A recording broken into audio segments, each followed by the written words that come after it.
Olá, gente! Sejam todos muito bem-vindos a mais um vídeo aqui do nosso canal da Igreja Presbiteriana Semear, aqui na cidade de São Paulo. Sou o pastor Eduardo, pastoreio a igreja aqui já há 12 anos e é um prazer receber você aqui neste momento de meditação que nós fazemos no nosso canal. E eu quero chamar a sua atenção para fazer uma coisa que é imprescindível para que o nosso trabalho possa ser valorizado, que é você acompanhar as nossas notícias se inscrevendo no canal, né? Acompanhar as nossas meditações, as programações da igreja. Então quero pedir para que você se inscreva no nosso canal, quero pedir para que você curta também esse conteúdo aí, deixe o seu comentário para a gente poder ter mais alcance em tudo que nós fazemos aqui. Tudo bem? Bom, este aqui é um quadro onde a gente está trazendo algumas reflexões em cima da pregação que foi feita no último final de semana aqui na nossa igreja. E neste último final de semana, nós estivemos falando sobre o tema o que significa o sacrifício de Jesus. E aí, como introdução, nós vemos o texto que está em Lucas, capítulo 24, os versos 25 e 26, que diz o seguinte: Então lhes disse Jesus: Ó nécios e tardos de coração, para crer tudo o que os profetas disseram. Porventura, não convinha que o Cristo padecesse e entrasse na sua glória?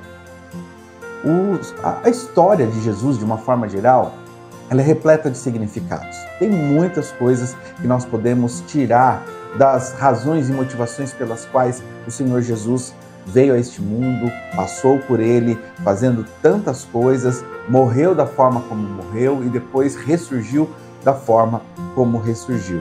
Mas a nossa ênfase e o nosso objetivo foi justamente olhar para o sacrifício de Jesus não como um todo para toda a humanidade ou para toda a criação, mas qual o significado que tem de uma forma mais objetiva na vida daqueles que creem que Cristo é o Cristo, que é o Filho de Deus, que veio a este mundo para redimir a natureza, redimir toda a criação deste Deus Criador, né? O que a gente pode tirar como significado daquilo que Jesus fez para a minha vida e para a sua vida? E aí nós passamos por 3 pontos que eu quero passar com você aqui rapidamente, pensando nesse significado da morte, né, e ressurreição de Jesus neste mundo. A primeira coisa que nós podemos identificar que significa que Deus cumpriu a sua palavra dita à serpente no Éden. Estão lembrados lá de Gênesis 3,15, quando Deus promete resolver o problema do pecado, enviando um descendente da mulher, e este descendente pisaria, né, esmagaria a cabeça da serpente, enquanto a serpente apenas lhe feriria o calcanhar. Então, é quase que um consenso teológico em torno desse texto, dizendo que ali era figurativamente o envio de Cristo como o Cristo, aquele que iria redimir toda a criação do Senhor, todos os seres humanos, fosse realmente devolver a cada um de nós a possibilidade agora de voltar a ter um relacionamento com o Senhor nosso Deus, perdido naquele momento no Éden, através de toda aquela trama da serpente em enganar a mulher meio que seduzir o homem para poder comer do fruto proibido. Então, o primeiro significado de Jesus precisa ser remetido a este passado, né, mais longínquo, vamos dizer assim, que é lembrar que Deus cumpriu a sua promessa.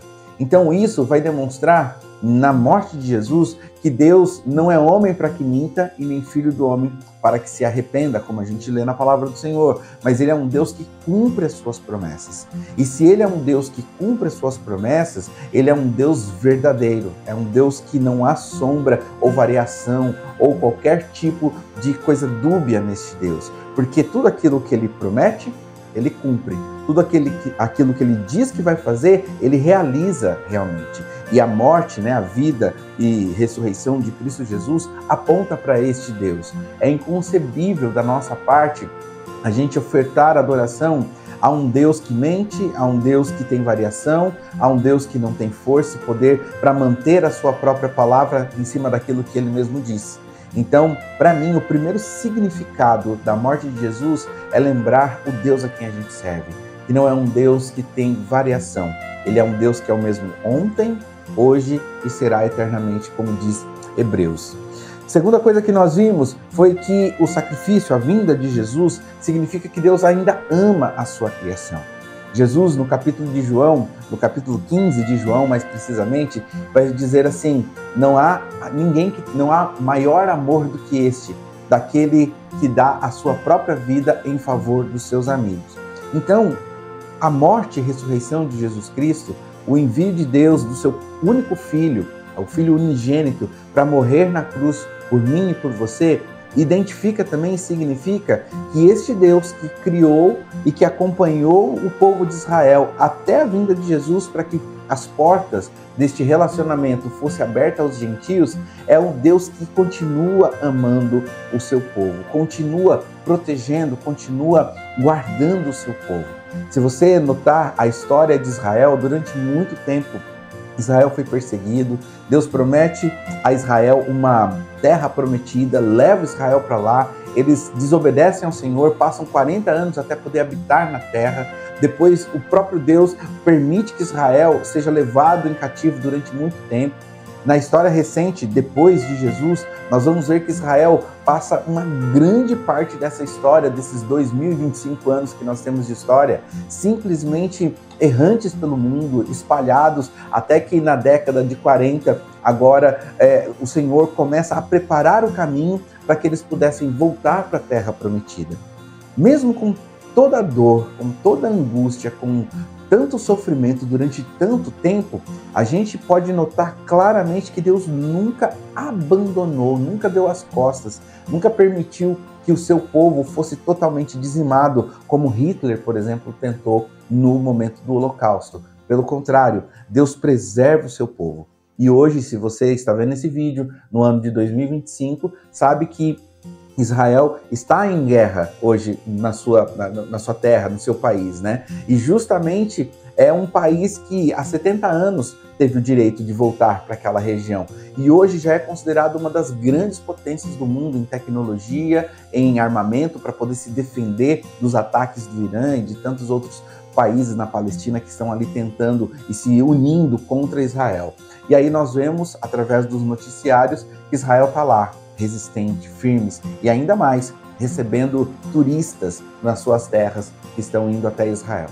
Então a gente percebe que Deus continua protegendo o seu povo. E por que ele faz isso? Primeiro, porque ele ama a sua criação.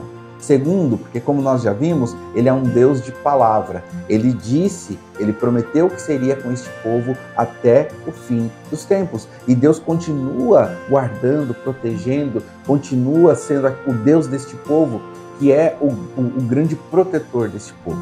E por isso que nós vemos Israel resistindo a tantos ataques assim lá naquela região.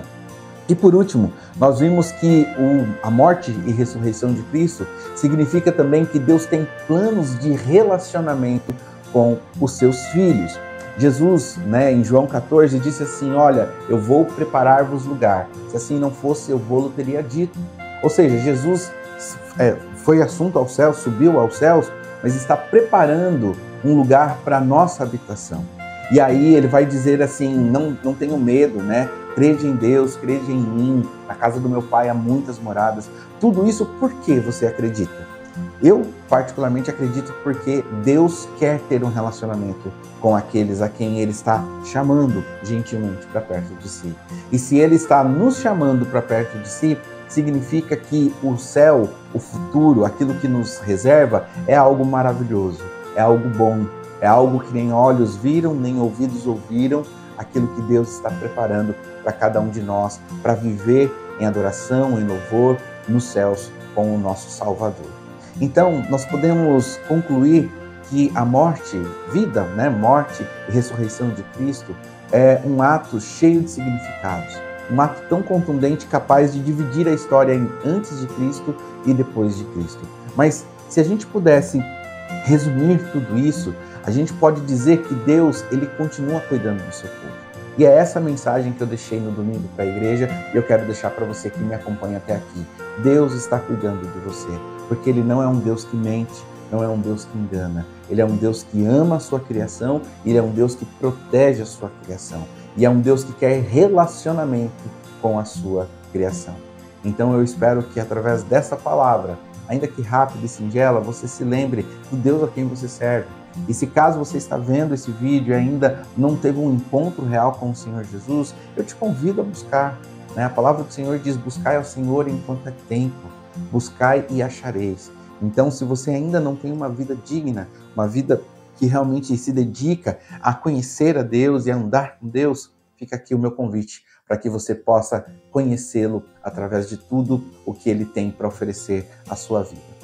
É essa a nossa mensagem de hoje. Espero que você tenha gostado. Se gostou, peço que curta nosso vídeo, que compartilhe, que se inscreva no canal, enfim, faça tudo isso para que essa palavra chegue a mais pessoas.